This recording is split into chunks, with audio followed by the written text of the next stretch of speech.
Hey guys, Jude from the Directors here, and I'm joined here today with Adam, who plays guitar, Andrew, who plays drums, and we have a special guest today, which is Alex from a band called Monster Logic. Hello there. Best band in Bournemouth. So, this is going to be just sort of a weekly podcast that we do and sort of just talk about just random things. Every week we'll try to have someone new on, and yeah. So, what you guys want to talk about? Well, right. So I had this idea that we could treat this first podcast as we talk about the directors' origins. So we just talk about ourselves. Yeah. So for now, Alex doesn't even need to be here. Alex is always with us, mate. Alright, see you later, mate. Cheers. Right. So we'll talk about how we came about, and then we'll pull Alex. We'll pull him. We'll take him on a few dates. Yeah. Oh yeah. No, we'll pull Alex over and we can ask him a couple of questions I've got for him, and we can talk about Monster Logic and what they're getting up to.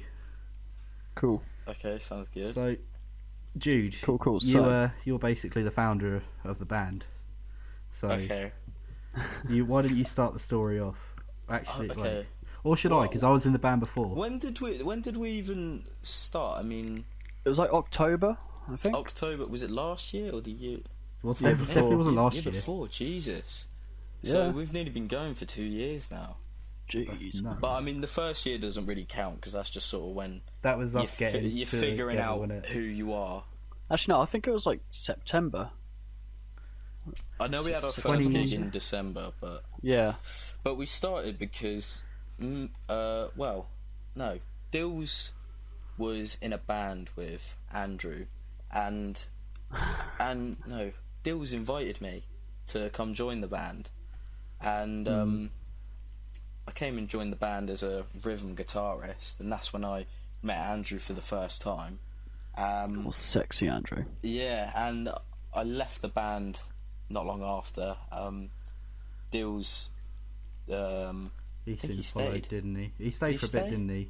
Yeah, he stayed for a bit, but I left, and I knew that I wanted to be in a band, but I just wanted to make music. So I tried doing some stuff on my own, and I just couldn't really do it. I couldn't figure it out. There wasn't really anyone around as well, especially in the area doing music that was free. There's not really people our age who.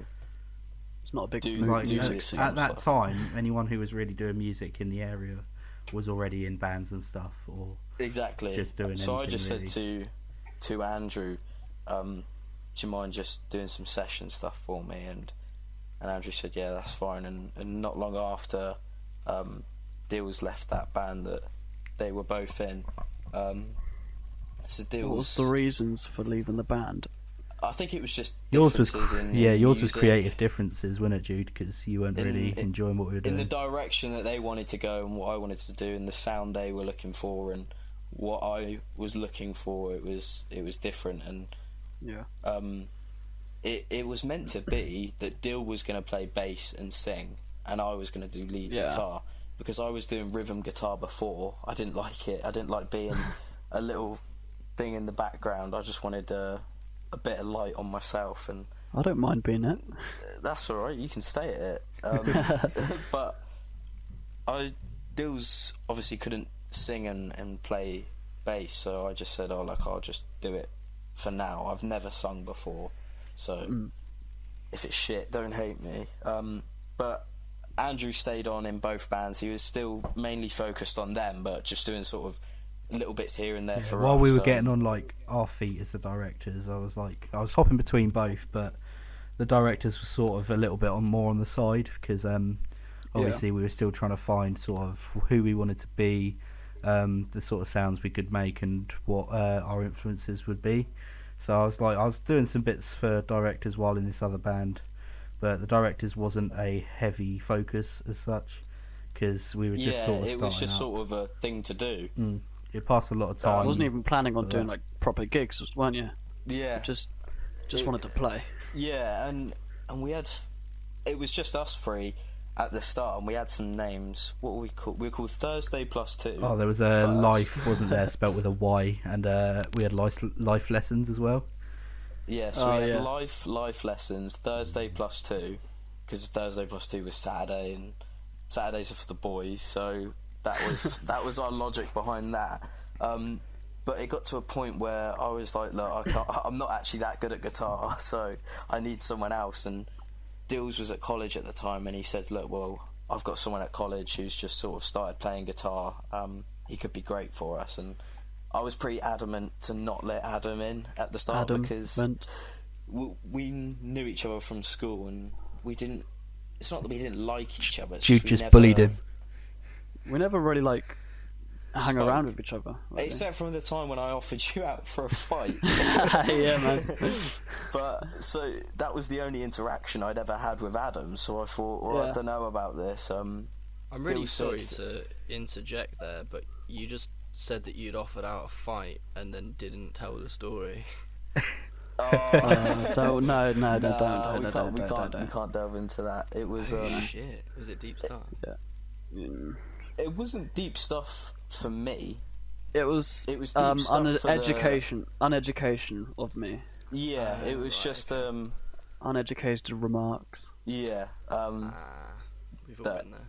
Yeah, literally. But Adam came along to the first practice lesson. I was a right cunt. I sent him like a list of like 5 or 6 songs, and he'd only been playing guitar for a couple months. And I said, you need to probably learn, like 2 months. I said, you need to learn all these songs before you even come to band practice. Otherwise, you're not even gonna be like thought about. And we had a couple other people try.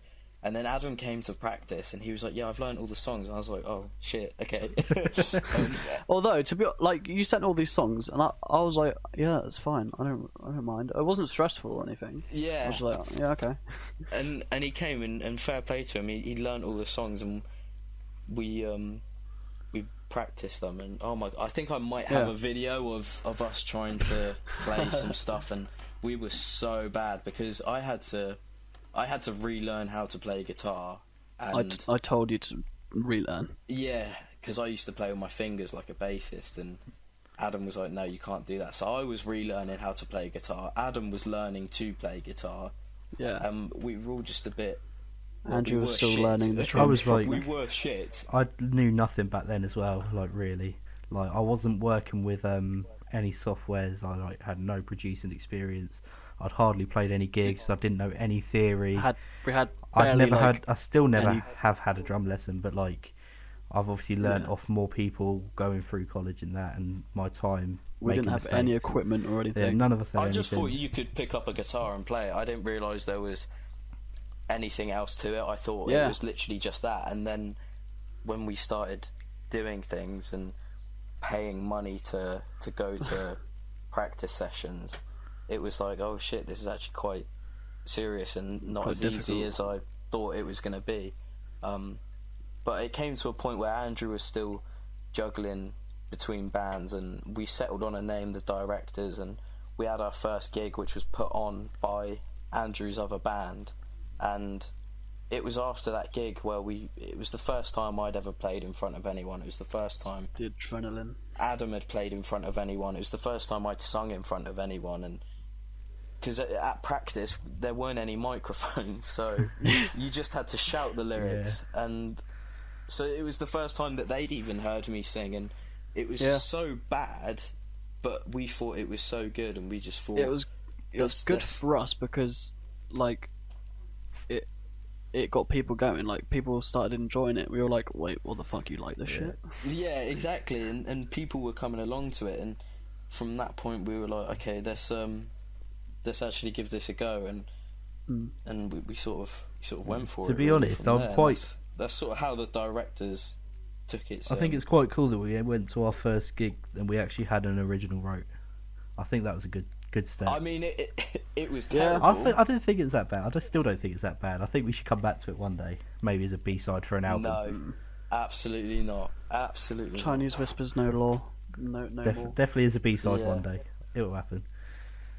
I mean, Andrew was so not engrossed in the band, because he was focused on the other one, that he thought we were called the Dictators for quite a while.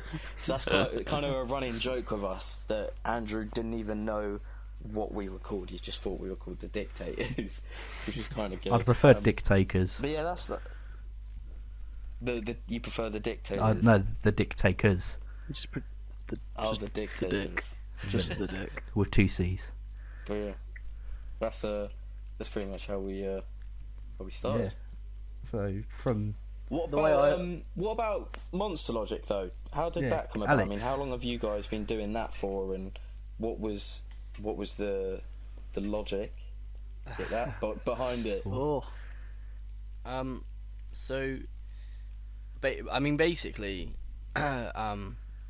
Monster Logic was kind of a meme between friends before it was a band. It was like, so I think we must have been, because the band itself as a band has been going probably about 2 years, 2.5 maybe now, which is mental out loud. So we pretty much the same time as us then. When you guys were saying it, I was like, oh shit, I didn't even realise. But it was. I think it was right at the end of 2017 was when we had our first rehearsal. So yeah, basically it was like a joke. We were like, let's start a band, because every teenager says let's start a band. And we went through a plethora of names. Most of them like had swear words in them, because that's cool. Well, how does Monster Logic come about? So essentially what happened was, I think because all the founding members, I'm the only one left basically. So we started. There was 4 of us. I was gonna play keys. Oh yeah. You do look like a keys player. I was gonna play keys. We had. There's room for keys in our band if you want to join. If that's still deep down in your heart, then I'd have to relearn everything, but that would be smash. So we started out, and it was kind of like we didn't take it seriously. We had one rehearsal. We played Led Zeppelin's Whole Lot of Love. I did the bass line on the keyboard. It was the first thing I learnt on the keys. I learnt the keys specifically for the band, because I'm not naturally naturally musical. I didn't grow up playing anything. Relatable. I never learned to play anything. I started trying to join a band. I think I was like 15, and like I think I saw my first Catfish in the Bottom gig, and I was like, fucking hell, I've got to do that. It's normally those gigs where you go, fuck me, this is what I want to do. And I had the same thing where the band that I was in with Andrew and Dill before, we went to a Creeper gig in Southampton, and I remember leaving that gig and going, fuck me, that is what I want to do. That is literally what I want to do. So I can see where you're coming from when you say that. Yeah. So I sort of got that as well when I went to like pub gigs, like just random like pub gigs and stuff. Like I saw people playing, I thought, shit, that looks pretty fun. Might as well give it a go. Well, that's the thing, is like even at like a grassroots level, just seeing the like how happy it makes the people on stage look. Yeah. And I never thought we would do anything with it, essentially. Yeah. It was about a year after we dropped the band. We did this one rehearsal. We played a really shitty Led Zeppelin song. We were like, this is wank. The new Battlefront had just come out, so we were like, right, we'll play that. And we played that, and we gave up. And then about a year later, I think I took 2 singing lessons, because I wanted to learn how to properly sing. And I hated it. I was like, I don't like that. Don't tell me what to do.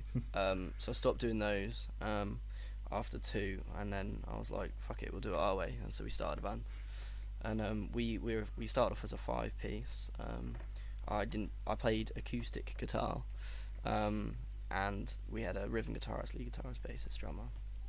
And were you naturally the singer, like originally, or was that someone else? Well, so I was going to play the keys very early on, and we never really picked a singer. We hadn't really got that far. Yeah.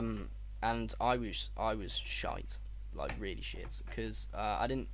Like I said, I dropped out after 2 lessons, so like I don't naturally have a very good voice. I kind of rely. You sort a of lot. discovered it for yourself. Kind of, yeah. Like I did a lot of acting, like growing Yeah. up. Oh shit! Sorry, my computer's just died. I think my thingy just fucking stopped recording. Sorry, guys. Oh no, it's still going. Ah. That's okay. That's Okay. all good. Don't worry. So Keep it rolling. yeah, right. Very candid. Lovely. I lost my train of thought, but You were saying where you used to do acting, you had sort of like an idea for stage presence and that. yeah, I liked being on I stage. fucking hated it at school. As egotistical and narcissistic as that sounds, I liked it. And I finished college and I went on to do film at uni. And the summer before I went to do that, I was like, oh, I've got all this time, I better do something. So we did like our first string of gigs. What were they like? Pretty crap. Yeah. Were you walking out like we were our first gig, like fuck me, that was amazing? And you look back now and you're like, Jesus Christ. Mate, honestly, before we'd even had our first gig, I was like, so what you guys gonna do when we get number one? You know what I mean? Yeah, well that's Dill. That's definitely Dill. That's Dill. Yeah. Dill started the whole thing of we are the best band in gospel. Best band in gospel. That was his thing that he would tell everyone. He would tell the world that, and everyone would go, no, you're not. You haven't even done a gig yet. And Dill would go, just you wait till our first song's out. Just you wait. And I mean, it started to catch on, though. Annoying as it is, he was in a way right in the sense that we had the most, not streams, but influence. Yeah, I think I'd be like fair on saying on the music scene that in out of all the gospel. releases, specifically from gospel, like gospel bands, I think we probably are the most like day one streams or something like that. Yeah. Yeah. That's a really that's a really big achievement. You guys should be really proud of that. I mean, it wasn't on purpose though. It was not on purpose at all. It was sort of like with that song. It was just sort of, we need something that's gonna be in your face and be catchy, just to give our audience an idea of what we're about. It will get maybe 100, 200 streams, and then we'll do better on the next one. And it got so many. I say so many. It's not so many, but for a first release, it was definitely something. That it is a lot. We sort of unintentionally branded ourselves as something that we weren't, if that makes sense, because we were saying, "Oh, let's just do this. Just get it out there. People may like it, may not," and it took people by surprise, and I think people liked it. So in a way, we just sort of unintentionally branded ourselves as that style and genre, and I think it's going to be interesting when we bring out the next song, the reaction to the listener. Anyway, you were talking. I sort of butt in. No, I think I know you guys said a minute ago about Dills making that joke, like biggest band in gospel. We used to have like a similar running joke, like we're a Bournemouth band, but we don't actually live in Bournemouth. We live in a village called Westmoors, which is like 10 miles, 15 miles. I know I'm so bad with geography, but maybe like a 25-minute drive outside of Bournemouth. Yeah. And it's like population's like a couple thousand. It's not a very big place, and we always used to be like, before we'd even done a gig, we're like, we're the biggest band in Westmoors. I'm gonna put this place on the map. It's gonna be crazy. See, it's quite weird. It's not weird, but it's quite funny that we sort of had a lot of similarities between us in the way that we started and the same big-headedness and ego. And I wonder if it's. I feel like you've got to sort with a lot you of sort of got to bands. have that. I feel like you sort of got to have that though to sort of like trick people. It's sort of like a bluff, isn't it? Yeah, and then they sort of like read it, and then they're like, yeah, okay. We're the best band in gospel, or we're the best band in Bournemouth. You hear it and you go, well, let's fucking check them out, and then we convince I think it's them sort when of as a they're marketing not, and tactic in a way. regardless, you've won because they've come to your gig. Exactly. Absolutely. Yeah. I mean, all the streams we got, people could probably just like 90% of them could hate the song, but we got the streams, so that's positive. Exactly. Mate, I probably was on a made phone about call with. £2.50. I was on a phone call. Yeah, I was on a phone call with EE the other day, and this guy was asking me, "Oh, do you like stream music on Spotify?" I was like, "Yeah, that's all good. Like, I don't have like problems with like streaming internet and all that stuff." And I was like, "Because I stream like our songs." And he's like, "Oh, what songs?" I was like, "Oh yeah, like my Plug. band." And he called me back like a few days later. He was like, "Oh yeah, I just listened to your band's song. They're fucking brilliant." I was like, "I didn't ask you to, but you just did." See, I Fucking could whack. never have that approach. When we brought out the song, I was very quiet and sheltered about it. When it was you and Dill who were just sort of like telling everyone Yeah. and anyone, like at work, you would be telling customers that you're serving coffee to. Yeah. Yeah, you should check out our new song and blah blah blah. Yeah, man. Whereas Gotta get that fucking publicity. for me, it was I don't know what Andrew was like. I mean, Andrew was in college, so Yeah. he could just well, tell my anyone teacher was like anyway, pretty down but with for supporting. me in the workplace that I was in, I just sort of kept it quiet. I think that's You don't know who you'll be talking to, really. Like, if like while I'm working, I could be talking to some fucking executive producer one day. If I tell him that, he'd be like, "All right, look, we'll listen to it," and like, you never know. Yeah. So I think what you were saying is something I can empathise with in a way. I don't know if it's the fact that it's like, you know, your voice singing on the song or whatever, but it's always really hard to find the balance between, like, you know, showing people something you're proud of and trying not to come off as like big-headed or Yeah, you know, egotistical narcissistic. or whatever. I've always been really insecure about about stuff like that. Yeah, no, I completely agree with you. And is it you who writes the music, the lyrics, and that? Well, it's kind of it varies. So it used to be that because the kind of music we play now is a lot different to what we did to begin with. I used to write everything on the acoustic, you know, sort of just open chords, and that was a way of me writing lyrics and all of the stuff like off of our first EP and the songs that we played during that sort of era, if you will. That's even that straight away I went, did that sound really narcissistic?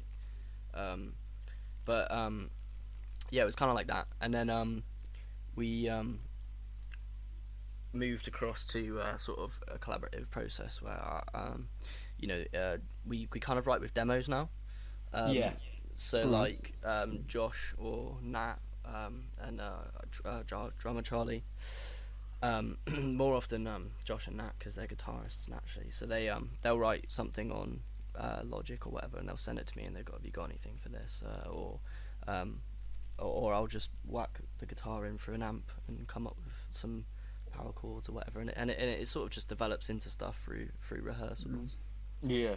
See, I always get, because it's the lyrics that I write, I always get embarrassed by anyone who puts it on in front of me or talks Yeah. about it to me. I always just get embarrassed. I don't want to talk about my, I guess you could say, work. But is that the same for you, for the stuff that you've written and the stuff that you've done as the singer and that? Do you, if someone was to come up to you and talk about it, do you in a way get embarrassed or shy about talking about that stuff? I mean, I think it depends on the context of it. Like, I'm not necessarily shy about talking about the subject material of my songs because normally I make it quite. I mean, obviously when it's a live gig, it's kind of, you know, everything's happening quite fast and people don't. yeah, People hear the lyrics, but like they're drunk. They don't register yeah. it. Yeah. When it's a song that's recorded, it's a lot different. And You can like, get more atmospheric with it. yeah, and I think sometimes whatever the song's about is either explanatory through the lyrics or you know, through the metaphors in the song. So like if someone asks me like, "Oh, what's this song about? What's this song about?" You know, I'm usually more than happy to tell them. So I like to consider myself quite an open person. We write quite a lot of songs about mental health and addiction, and I think it's important to have you know, I think there's a responsibility that if you're going to write about something like that, then you know, often for times it's for the message of what you're saying, and Yeah. you know, but I totally know what you mean. Like there was this one time we did this. So our bassist dad was going to this this woman had set up like a charity dinner at her house or something, and she'd asked him if he could get us to play like an acoustic set for them. I saw that. That was the house gig that you did in their kitchen, wasn't it? Yeah. So yeah, I did see that. This was quite strange because I was gonna say that must have been a bit of a weird one. yeah. So like it had been like we'd been on like a pretty decent streak with gigs for about a year. So like we kind of worked out the right formula for how often to do what gigs in what areas, and Yeah. Because when you're starting out, you kind of just say yes to everything. Yeah, you just need to get your name out there. Yeah, and like we were doing like 4 gigs in 4 days in a row, and you're like, Jeez. when you've got like a fan, like I mean fan base is a loose term because that's you know what I'm trying to say. Like when you've got I know when what you mean. you have Like a following. you An develop audience. you develop an audience, and especially as a local musician, there's no way you're getting those same people to all 4 of those Yeah. gigs unless they're either very dedicated and love your music like crazy, or if they are literally fucking crazy. So Or if it's So- your mum. oh yeah, oh god, yeah. Our parents. They always bless gotta them, come. or They always Adam gotta doesn't come and like it when support. his parents support. repping the merch every time. Adam doesn't like it when his parents Sorry. support us. Oh Yeah, I fucking can't stand it, man. I remember on our first gig, his mum turned up flat telling him. He told her to fuck off. oh my god. Yeah, I said, right, I'm gonna go, like, I'm going to a gig, like, obviously I don't want you to come because it's my first one, it's gonna be fucking embarrassing. He fucking turns up anyway, I'm just like, oh, for God's sake, It's just like, funny to see that. come on. I remember the happiest moment of my life because growing up, my dad was very influential in my music taste. Like he's big 80s guy. He loves like electric light orchestra. Etc. Yeah, my dad's the same. He's got all of their vinyl. Mate, honestly, my favourite band in the world. We were lucky enough to see them at the O2 like a few years ago. It was fucking incredible. Yeah, they are quality. Yeah, one of the best. And I just remember this moment where I caught eye contact with my dad, and he just looked so proud. And I was that's genuinely one of the happiest moments of my life. But this kitchen gig, so essentially, we're in this room. There's about 15 people sat around a dinner table. They've just finished eating, and they're like, right, everyone, we're gonna have some live music now. At this point, I'm thinking, right, yeah, I mean, has she heard us? I like it. I mean, not to like some of our songs are. When you strip a song back about the kind of things that sometimes we write about, they become a lot more melancholic than when you hear them live. Yeah. Yeah. And so I was really worried about the atmosphere, but everyone was really nice and they all seemed to really enjoy it. But what happened afterwards was they were like, "Oh, that was so awesome," and then somebody pipes up and they're like, "Oh my god, are you guys on Spotify and all this?" And we're like, "Yeah, we're on there, but I wouldn't." and then she's like, "Oh, it's alright. We've got an Alexa. Alexa, play Monster Oh, Logic." no. We're all sat there, and I'm like, "Oh, what? No, Jeez, stop." you just had a fucking gig, man. Yeah, legit. And like, I'm like, okay. There's 5. We got 5 songs on Spotify, right? One of them's fairly Don't recent. pick the first one. Yeah, the other 4 are a little dated at this point, and the first one that comes on is "Selfish," which is a song that we still play it because we have a fond feeling for it, but it's not the best song in the world. I think "Selfish" is probably my second favourite song by you guys. No way, thank you, man. Yeah. I do appreciate that. But yeah, it comes on, and I'm like, this is. Because I don't know, I was very. It was a very icky situation to be in, but See, I'd just be embarrassed Where's by the that. nearest exit? yeah, that's the thing. Is it's kind of like, that's my voice. I'm like right here. I'm stood right here, yeah. It's Yeah, like, I definitely understand what you mean. but it was all in kind. Like they were obviously, they were very sweet people, and they were very kind to us, and it was, got a free it was stream? fun. Yeah. We got there was this woman there who was some fitness person on Instagram, and she storied it, and got a few followers out of it. So I'm like, well, Yeah. nice one. So But speaking yeah, Any no, about- publicity is good publicity. it was really good fun. They were all really nice people. So yeah, it was good. So you speaking about Electric Light Orchestra, what would you say as a band? Obviously everyone's going to take different influences for their own music, but for you yourself, what sort of musicians or bands do you take inspiration when you pick up that guitar or that pen and paper? What sort of musicians do you take that inspiration from?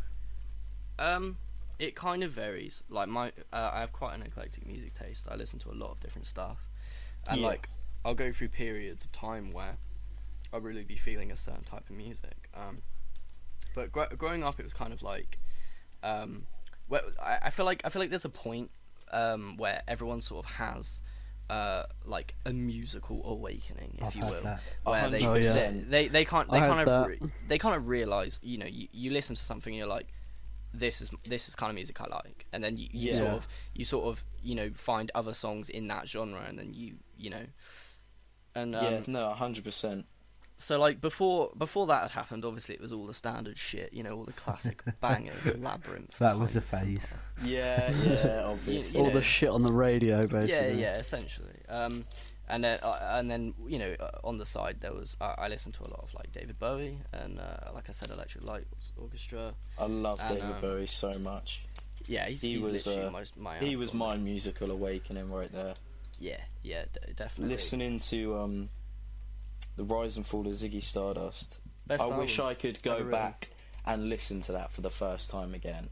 Yeah. Because it's just fucking surreal. And the first time I heard it was when I saw Starman on YouTube recommended, and it was like a live video. And this was at a time when Dills was living with me, and I said, "Fuck me, have you heard this?" And he was like, "No." Obviously we knew who he was, but we didn't listen to his music, and it was like, oh my god, this man is fucking amazing. Yeah, it was very surreal when he died, because he was sort of like loads of people growing up had died at this point. Like Michael Jackson was dead, and numerous other musicians who had big influence Kurt on. Cobain and people. Well, I yeah, was just of about to say of that. course. Like, Nirvana was my musical awakening. Yes, Nirvana. I That's had a literally the reason I fat started playing the Nirvana guitar. binge recently. Yeah, I have that's the like reason I one a started playing. year where like I'll go through with my Yeah. friend Aiden, and we'll just listen to everything. So I discovered because you know there's like obviously they released their albums, and then the years after that there were sort of deluxe editions and demos and stuff. Yeah. released. Yeah. Every year I find a Nirvana song that I've never fucking heard in my life. Every Really? year. Oh, I've heard them all now. Dead ass, like, and like I've got to the point where I've stopped looking, like, because I want to find new ones every now and again, because it's a nice little Yeah. treat. So, Yeah. the other week I found Moist Vagina, which is, Have you heard D7? no, I haven't. See, there you go. Oh, listen to D7. It's the fucking brilliant. It's so brilliant. My friend Aiden keeps trying to get me to listen to, they released all of Kurt Cobain's demos, didn't they? And Yeah. Yeah, they're really good. yeah, What's that song? I've heard a couple of them, but I haven't got around to listening to all of them. Is yet, it but And I would really Love like Her? to. I can't remember. What's his I don't- song? Is it And I Love Her? I'm gonna have to check. Let me get Spotify. I out. haven't got a clue. It is, And I Love Her. That is a fucking amazing song. One of his demos. I've got you and Dill to blame for my musical awakening, Jude. Oh, what? Because I sort of showed you the, I guess you could say, indie side to the world. All sort you of knew like was Arctic metal. Monkeys. I didn't really know what in like I could listen to a song and like you could say, is that indie? And if I didn't know what genre it was, I couldn't tell you if it was or not, because I never really Yeah. because it is such a wide and loose term, because anything really Yeah. can be indie, but like Anything could be indie. yeah, It's a strange genre, I think. I was starting to learn like I've researched the genre as part of my college work and all that, and it's quite interesting, the sort of the stuff that you can class as it and whatnot. But I think for my musical awakening, it was definitely Arctic Monkeys. Obviously, everyone's heard about You Look Good on the Dance Floor and all that bollocks, but like diving into whole albums and sort Their of their actual earlier catalogue stuff itself is Yeah. And, very like, different. obviously you hear their songs that everyone knows and all that, but then you hear other ones, and especially being a drummer, me listening to how Matt Helders plays, I was like, fuck me, because it's not just the fact that he can play Brian Storm without even sweating, but it's sort of like his techniques are quite like advanced, and there's something that I could never do myself probably. Yeah, But it's also like his fills are, you can tell it's a Matt Helders fill, but they're all so different and they're all so good. yeah. See, I was quite Well, fortunate with Arctic Monkeys. I mean, their first album came out in, 2006, but I must have been 5 at the time, and I was lucky enough that that's what my dad was listening to. So I always grew up with Arctic Monkeys, and it wasn't my awakening, it was what I was used to. So Yeah. I grew up with 80s that's- dance music, so it was a bit of a weird one, but that even that has sort of influenced a couple of tracks I've done in college with other people.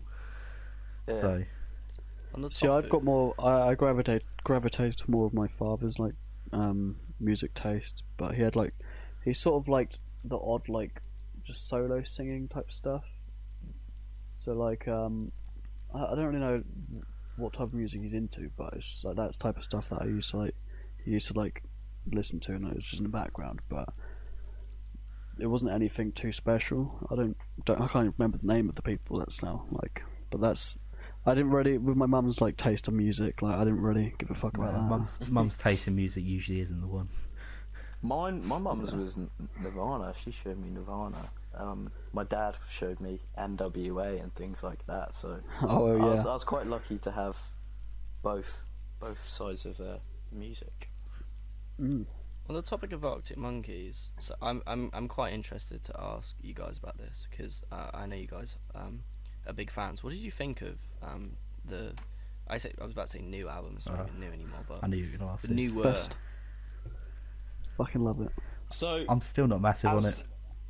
as a die-hard Arctic Monkeys fan, they will always be my favourite band. I remember listening to it. I woke up earlier for work because I had to get ready for work, and I woke up an hour earlier just so I could sit and listen to the new album before I had to go to work. And I listened to it and I thought, why is this cunt trying to be David Bowie? What is this? And I thought, this is shit. And about a month later, I was going through some shit at the time, and I just thought, I want to listen to something as if I was sat in a empty warehouse in an old armchair with a lamp above my head, a cigar in one hand and a glass of wine in the other.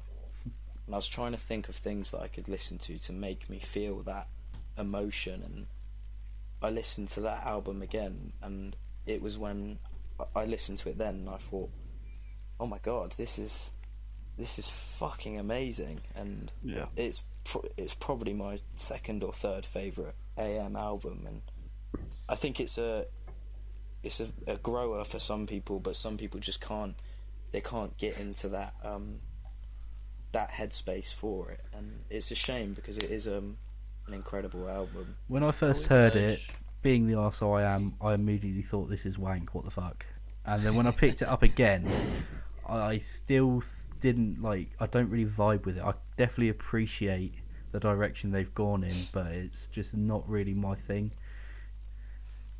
I mean, anything was better than AM. Ah, you got okay. Even I'm gonna, because there's a thing about AM. Like, everyone's always like, it's like that album that everyone's like, oh yeah, I love rock music. You know what I mean? Yeah. But it is a fucking brilliant album. It's so good. There's so many good songs on it. It's a great album for any other band. If we released AM, or if you guys released AM, it would be like, fuck me, this is amazing. But when Arctic Monkeys released AM, I don't know how to explain it, but it's good, but it's not as good as anything else they've done. But as much, in I'm my not opinion. massive. It's not Arctic Monkeys. It was a way to push into the Boost, American scene after Suck It and See flopped and get a new crowd of people in. I wasn't massive on the album, but so I thought it could have just been better, and I feel like some of the AM personality was just taken away from it compared to the other albums. But even so, the drum tracks were phenomenal. Business move rather than a musical move. I'll agree with that. To be fair, I think they were very clever with how they did it, because they developed this sound where, like, I don't know if you guys have seen that video on it that I'm probably about to reference, but sort of they took Is it the Understanding Arctic Monkeys video? Possibly. It's to do with the fact that they took these big booming sort of hip hop R&B bass lines and then put essentially softcore rock and roll music over it, and it's a very, very listenable album. You know, it's the kind of album that, like, you know, if you make a party playlist, you're gonna have like 4 or 5 songs from that album. Exactly. It's a great album.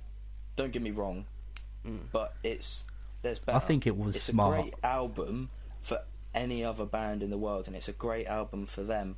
But I would much rather listen to Humbug or Favourite Worst Nightmare or Tranquility Base than. You got to give them props though, because obviously they dominated the UK at that point, but they just needed something to break over into America, and the fact that they managed it, it's pretty commendable. Even if we don't like the album. They definitely done the job with that. It's weird because I have like sort of similar feelings about, so like growing up, like I say growing up, when I first got into music, I said earlier it was when I'd been to a Catfish and the Bottom gig. Yeah.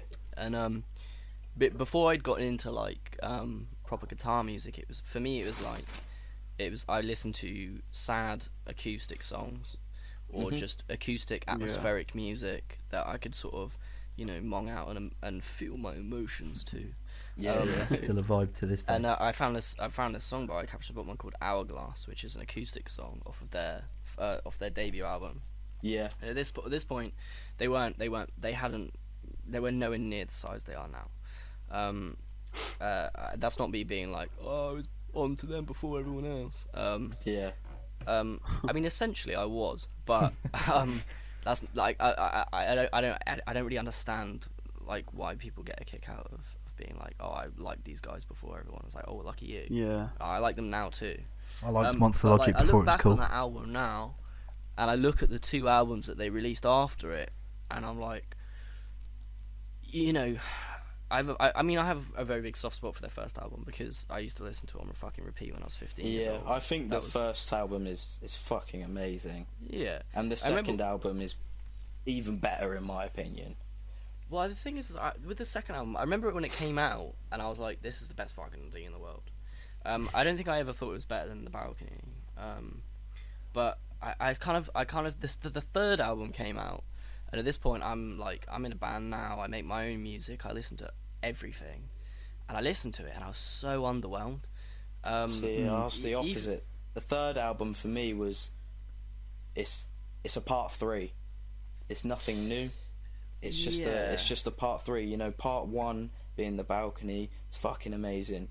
Part 2, amazing, being the second album, and then it just sort of felt stretched out by the third album. It was like, can you do something different? Nothing new. Yeah. Well, that's the thing, and I think like, you know, I listened to that, and then I went back and I listened to the second one, and I was like, well, I liked this when it came out, but it's the same thing. And so my opinions of that album changed through time. I will always. I mean, the first album's great. It's you know, they're gonna go down as sort of. I think they really popularized the trend of sort of DIY indie music and sort of just. Definitely, yeah. The you know, like whenever I watch interviews with them, they were like, oh, you know, it's all about I don't know why I was doing a Scouse accent, not Scouse. I can't remember where they're from, but they you know, they're like, there was like, it's for us, it's just about the gigs, it's about the crowd, and like that's and you know, to an extent that's true, but like, you know, fucking write something else, man. Yeah. I'd love to hear what else they can do, because you just know they can. There's no way you're in a band for 10 years and you don't change. Like, they obviously didn't change their sound because they're so marketable, which is sad. But it makes sense. Like, why wouldn't you? Obviously. Yeah, I agree with you there. Just for me, Catfish, by the third album, I mean, I was going to buy tickets to see them on tour, and I didn't in the end, because by the time the third album came out, I just thought, it's just like I say, just a part 3. There's nothing new here, and I know you can do something better to show your true potential. But it's like you say, once you're branded as that, and it's the same with us with unintentionally branding ourselves. It's quite a bold leap to make that change and make it successful. And Arctic Monkeys being one of those bands who changed it every single time, every album, and made it successful, it's got to be not easy to do, and it's got to be hard to do, because otherwise you'll just you just tire yourself out and tire the crowd out. And I think a bold statement here is what happened by the end of Oasis. Is it just seems like you're trying to beat a fucking dead horse. Do you know what I mean?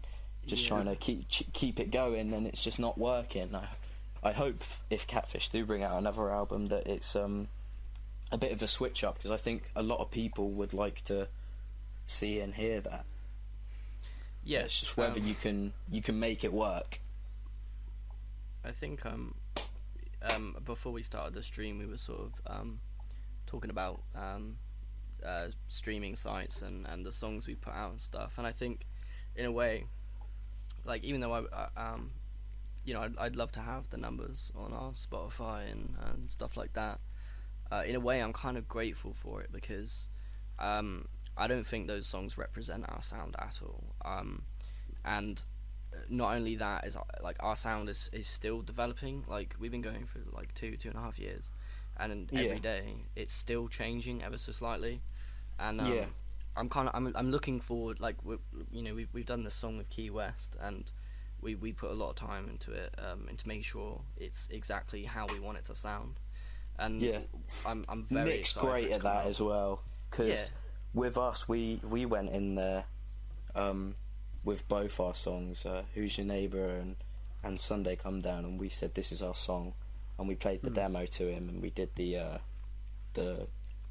recording, the rough take, and we were like, this is what we want to do, and he said, no, let's do this instead. And it was still our song, but he'd looked at it from a different angle and changed it, not a lot, but that little tweak made it what it needed to be. And I think Nick is fucking amazing at doing that as well. Yeah, a fresh pair of ears on it as well, so it helps. Yeah, he's not, some people, we'd go in and we go, this is our song, and he'd go, great, record it, get the fuck out, give me my money. Yeah. And with Nick, it's this is our song, and he goes, that's great. Like, our song is his like passion, basically. Yeah, exactly. And I mean, when we recorded Sunday Come Down, he said, look, let's cut this out, let's do this, do that.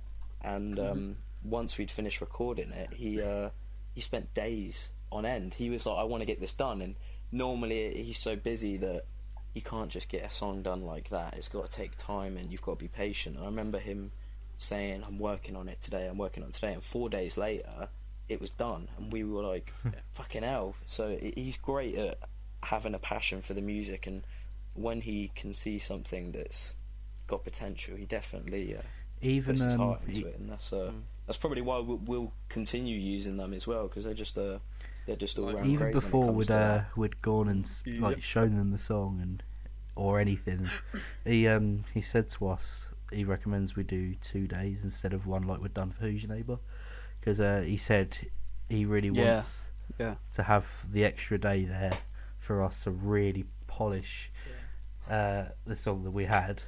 And as a result of that, not only did we do a little bit of rewriting to it to make it sound the best it possibly can, but we've also now added in so many more layers of things happening compared to Who's Your Neighbour.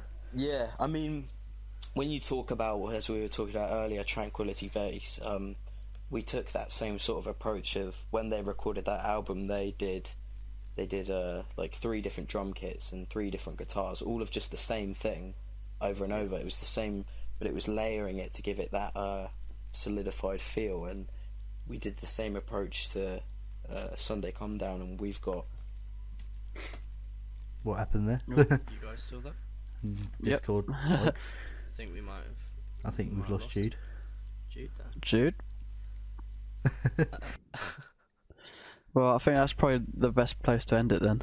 Nah, this is not over yet. Jude? So, okay, while we wait for Jude to get back, we said on Instagram today, can you give us some questions you want answered in a podcast? So I think while we wait for Jude is now's the time to answer them. So our first question we got was from our producer Nicholas Bowen, and he's asked what time is Andrew's bedtime and what does he wear to bed? Asking for a friend. Can I guess the answer to that before you tell it? Go for it. I reckon your bedtime varies. I reckon you some nights you'll go to bed at 5 o'clock in the morning after watching 4 hours of Joe Rogan podcast, and some nights you'll go to bed at 10 p.m. And I reckon you wear either SpongeBob or Spider-Man pajama bottoms. I really do wish that was the Jesus. case. Was that too visceral? Nah, Did I go too far? my bedtime that was good. varies. It depends how many hours of porn I end up watching. Who's your favourite, by the way? Is this appropriate? Who's your favourite adult film star? Am I allowed to say myself? Don't know. I don't know. This is your. I'm very sorry. I'm gonna stop. This isn't my podcast. So, Are You Satisfied has asked, when is Sunday Come Down coming out? We couldn't tell you. Not because we're not allowed, but at this point in time, we don't know. Yeah. Because we've had a few delays. I haven't got a clue. We haven't actually set a release, we haven't revealed a release date or anything as such, but we've had sort of dates that we wanted to aim to go for, but with this whole lockdown thing, it's not going quite as planned. So there's been a few delays. Yep. Oh, Jude's back. We're answering some questions, Jude. okay, from Instagram. what question are we on? We're on the When's Sunday Come Down coming out, and we've said we don't really today, know at this apparently. point. We did plan for it to be today, I can wish. but it's we've had a couple of delays. It was and meant at to the be today, moment, yeah. Yeah, Well, but it was lockdown originally really has fucked us on this one.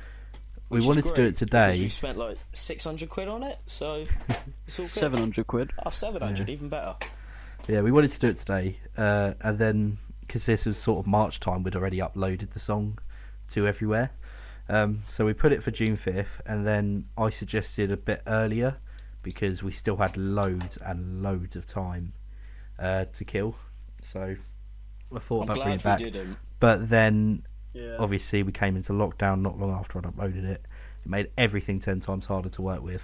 So we put it back to June 5th, and we've now put it back again, and we're not even sure it's going to be that date that we've put it back to. So Yeah.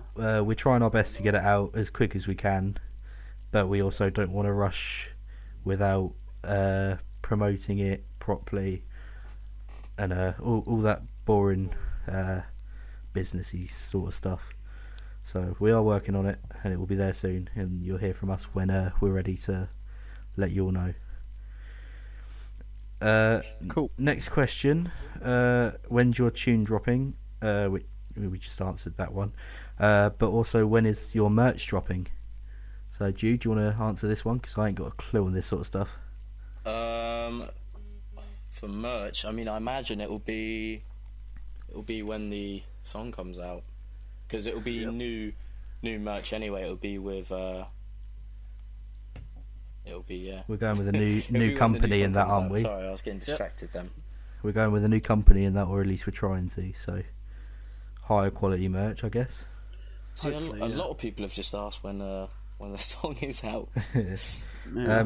And the last question we've got. Oh, actually, we've got another one. But this question's from Jack the Guy. the front man for the Dusty Trims. And he says, "Why is Andrew so fucking sexy?" And you Not know another one. you've become a Scientists just meme. haven't worked it out yet. You know you've become a meme when 90% of the questions you get on these Instagram things are about you and why you're so sexy.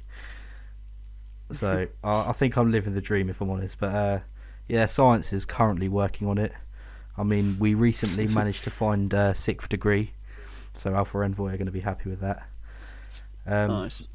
And the last question is from Sam John Syke.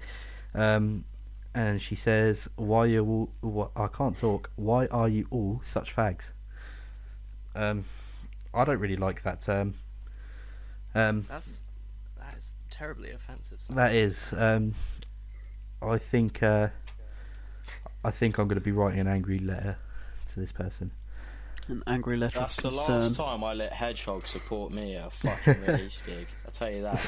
Oh yeah, well, that's yeah, we did that. So yeah, is there anything else we'd like to talk about before I do my next thing? Ooh, what is your next thing? My next thing is I've got some questions for Alex.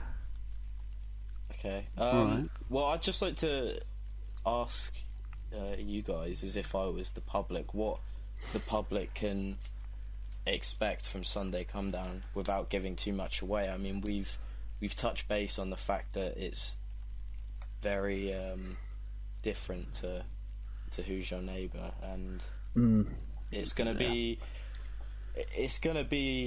a bit of a shock, I think, to some people, but some people are gonna really enjoy it a lot more. But so yeah, I just wanted to get you guys I'll just say now, I think it is actually quite a ballsy move for us to release a song so different to our first one, because like obviously a lot of bands, when they're starting out, they sort of follow the same sort of sound, release a few songs, and then they start developing. But we're straight through the gate, sort of, here's one song, here's another song that's completely different, and maybe some people will prefer Who's Your Neighbour, some people will prefer Sunday Come Down, the new song, and it's all, like what you want to like. I'm not complaining, but The way I look at it is, like I wouldn't say I didn't like the genre at first, but I've never really like listened to that type of genre of music before. But as I've gotten into it, I've sort of like really liked it. Like, so that's how I look at it. That's the thing with me. It's I listen to it and sometimes I'm like, we just need to get rid of this song. Why are we even putting this out there? And then sometimes I listen to it and I'm like, fuck me, it's amazing. I must admit, It I is, like, listened to it's it a earlier. fucking game I was changer. I was out with my other half in her garden cleaning out her pool, and like the sun came out for like 5 minutes. I was like, right, I'm gonna bang the new song on, and it really is a It's a summer tune, like a really feel good one.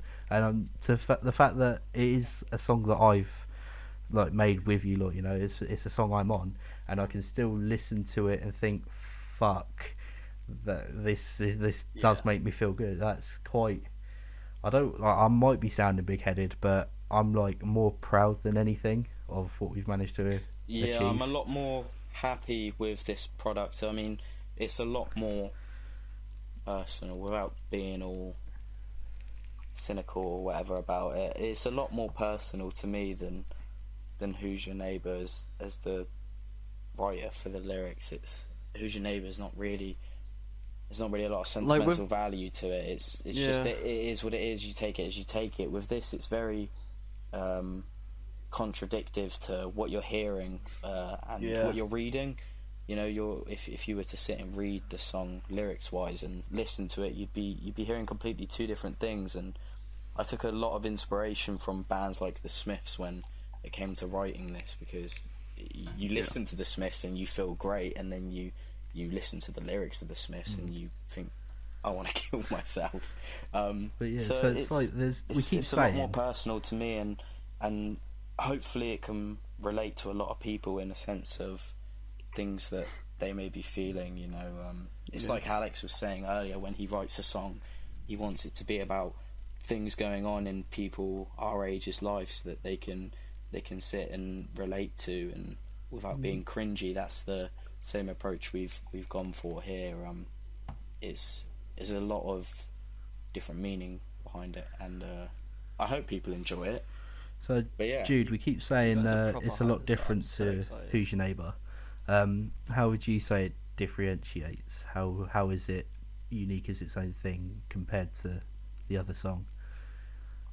The way I look at it, really, is I feel like Who's Your Neighbour sort of like thrown together. Yeah, You know what I mean? it's very loose, it's very thrown together. And before I cut out earlier, I was saying about how it's a lot more developed. I was saying, you know, we've got 4 different guitars or 3 different guitars in this. We've got 2 different basses. We've got loads of different drums. We've got cowbells. We've got tambourines, shakers, synth, reverb. All of these different things thrown together in a bit of a pile, but it works. And Who's Your Neighbour's very guitar on, gain up, bass, drums, lyrics. That's it.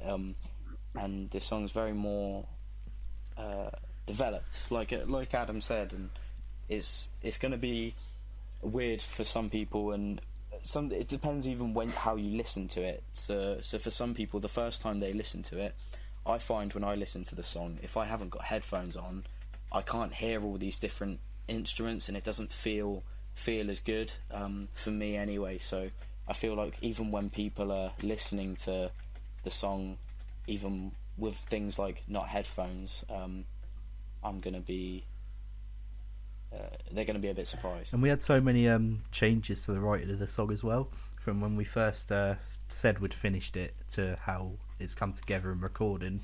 It's developed loads, and I think it's definitely for the better. And some people may think, Yeah, I mean, anyone who's listened to it live is going to be in for a shock, and I know a lot of people who have listened to it live and have said to me, "Oh, I can't wait for it to come out."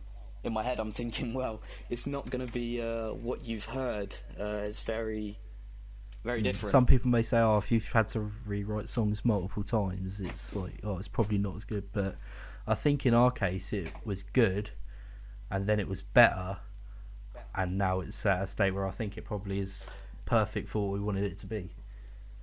I mean, if I could, I would change some things even now, but I've rewrote the lyrics to that song. I mean, I first wrote that song a year ago, and I've changed the lyrics to it 3 times, and then on the day we changed the lyrics again. So Yeah.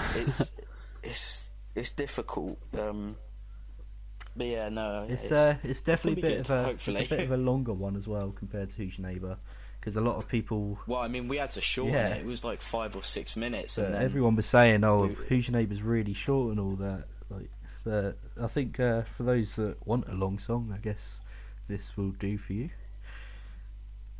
yeah, definitely. But the way I see the differences for them is Who's Your Neighbour worked very well as our first song, because it kind of was us literally we just stood up and then we said, right, this is who we are, this is what we're doing. We had the guitar solo as basic as it was, and the drum solo as basic as that was, but we had all these different things, and we just literally just threw it in the blender, and it came out as, I think we balanced all the different ideas we had for it really well, especially for the fact that it is a quite a short song. And then that was just a really good first impression, I think. And now moving on here, Sunday Come Down is really atmospheric. It's really big. It's not like fast and in your face like Who's Your Neighbour was, but it's something you can put on while chilling in the garden, and you're like, yeah, you grab yourself like a cold beer, and you have a good time. Yeah, well, touching on that, I just want to give you guys something. Yeah, that's it. That's what you get. A bit of a tease, a bit of a fucking tease. We should That's show it. Alex after this. We should show Alex a song for being such a good guest. Oh please! I asked you the other day really nicely, and you wouldn't play it. So yeah. Oh, well, are we gonna Not- do not- it? Yeah, we'll show. Not we'll on show podcast. Alex. Sorry, I guys. can do it on my computer. I can do it through Discord.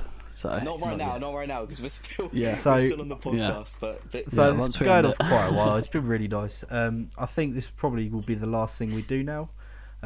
But Alex, I've got a few things I want to ask you. Oh, So, proceed.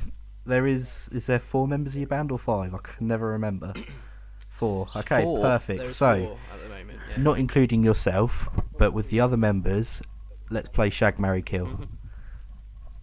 Oh, fucking Ooh. hell.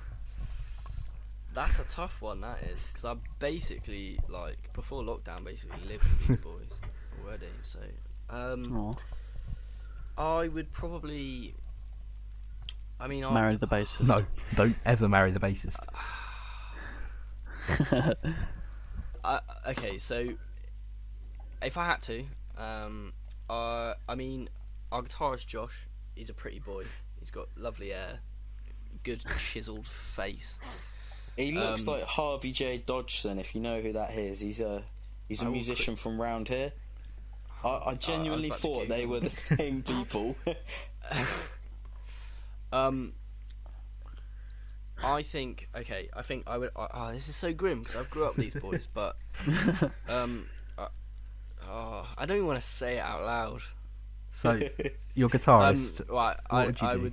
would kill Nat, my bassist, because he gets on my tits all the time. Just because he does bass. I'd marry Charlie, my drummer, because he's such a good boy and he's lovely. And he'd probably, if I asked him, he'd probably make me a cup of tea whenever I wanted. And I'd shag Josh. I'd have to, wouldn't I? There you go, you filthy, disgusting bastards. Are you happy Yeah. now? Absolutely. Next question: what is your favourite song by Monster Logic?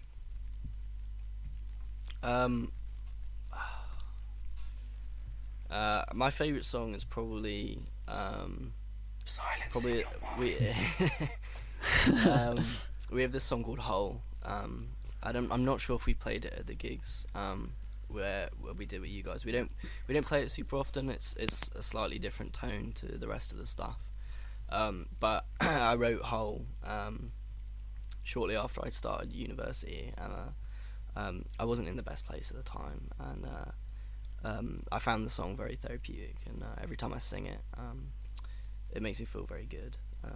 So yeah, Hole. We have a song called Hole, which I think at some point we'll put out.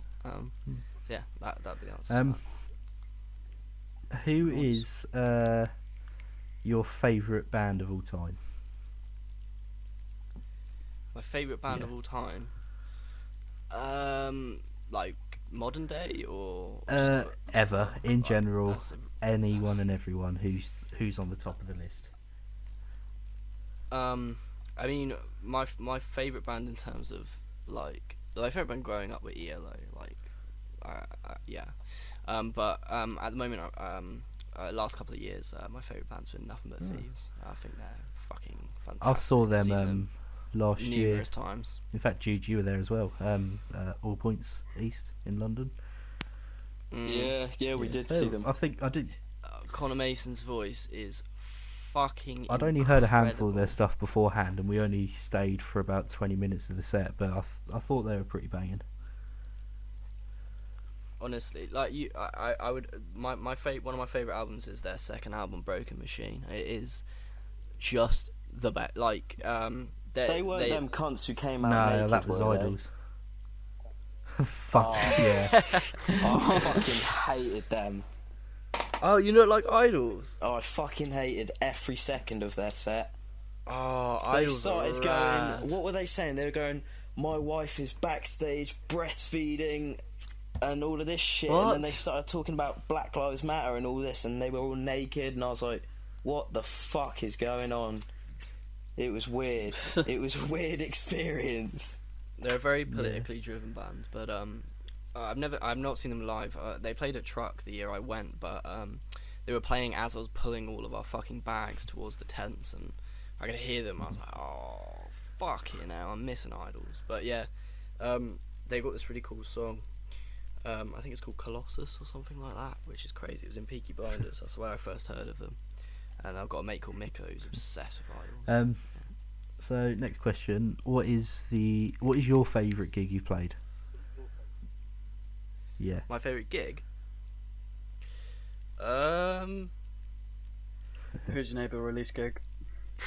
To be honest, that's definitely up there in like my top 5. That was because like I think, but the Bournemouth music scene is a weird one. It's like sometimes the gigs are packed and sometimes they're the complete opposite.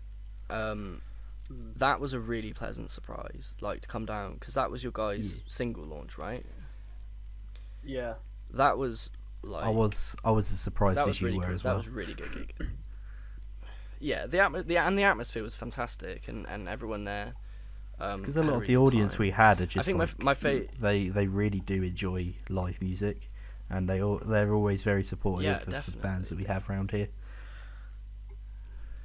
Yeah, I think that's something I gathered straight away, because like with the other supports and stuff as well, was like it was very clear that these are people who will care about their scene. They're not just people who are like having a drink and decided to pop down and see what the music's like. You know what I mean? It was those people were there to see the people playing, and that was really cool. But I think my favourite gig we ever played was probably a headline. We did a headline show at a venue in Bournemouth called the Anvil, Ooh. which was a really, really big I deal love the for me. Anvil. I remember Andrew talking about that place. Even Andrew was saying, "Oh fucking hell, Monster Logic have got into the Anvil. That's such an amazing venue." So I even remember Andrew talking about your gig there.